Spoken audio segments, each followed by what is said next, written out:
we're making a vintage cranberry candle salad.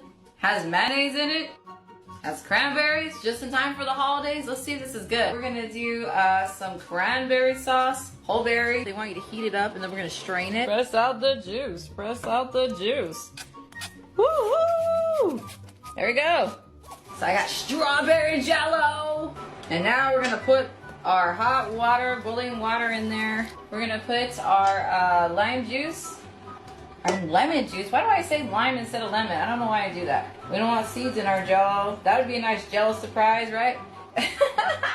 And some salt. Stir it up and we're gonna let this set in the fridge for a while and then we're gonna add some mayonnaise and all kinds of stuff. So now we're gonna beat in our mayo. This is 1/2 cup. This is a workout! Fold in our fruit. There's our cranberries, our orange. Fold in our nuts. Extra nuts. Extra nuts. Non-stick spray goes in. Oh shit, did I get some on the wall? Put it in the can. We let these set overnight because I feel like I have better success with Jello molds when I let them set overnight.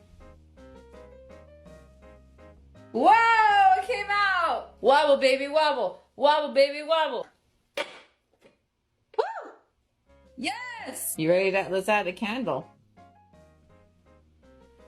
Here, maybe I should make a wish like it's my birthday. All right, here we go. Cheers.